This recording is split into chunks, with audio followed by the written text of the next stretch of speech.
नमस्कार प्रेक्षकांनो, स्वागत आहे आपल्या मराठी यूट्यूब चॅनलवर. आज आपण पाहणार आहोत, चष्मा वापरताय या 14 चुका करत असाल तर काचा लवकर खराब होणारच. 90% लोक चष्मा चुकीने वापरतात. जाणून घ्या. पहिला, चष्मा घालताना काढताना नेहमी दोन्ही हाताचा वापर करावा. एकाच हाताने काढलास तर फ्रेम वागते. दुसरं, वापरात नसेल तर उगाच इकडे तिकडे ठेवू नका, सरळ बॉक्समध्ये ठेवा. तिसरं, ठेवताना काचा खाली ठेवू नका, वरच्या बाजूला ठेवला तर ओरखडे पडत नाहीत.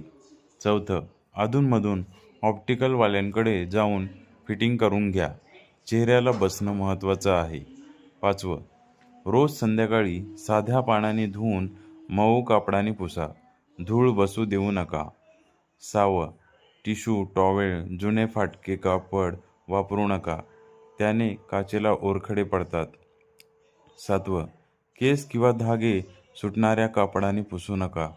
आठवं, मऊ ब्रशने फ्रेम, नोज पॅड आणि सांधे साफ करा. नववा, चष्मा खाली पडेल अशी सवय ठेवू नका, काळजी म्हणजे बचत. 10वं, गाडी चालवताना चष्मा नक्की वापरा, डोळे तुमची, जबाबदारीची तुमचीच. 11वं, वर्षातून एकदा डोळ्याची तपासणी करून घ्या, डोळे आहेत तर जग सुंदर आहे. 12वं, फ्रेमची ॲलर्जी असेल तर टायटॅनियमसारखी चांगली फ्रेम घ्या. 13वं, चष्मा कधीही गाडीच्या डॅशबोर्डमध्ये किंवा गरम जागी ठेवू नका, उष्णतेने फ्रेम वागते, काचा तळकतात. बस एवढंच.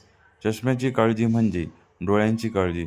जपून वापरा आणि पुढे शेअर करा. आणि तुम्हाला चष्मा लागला आहे का ते पण सांगा. आणि आपल्या चॅनलला लाईक, सबस्क्राईब, शेअर आणि कमेंट्स करायला नक्की विसरू नका. धन्यवाद.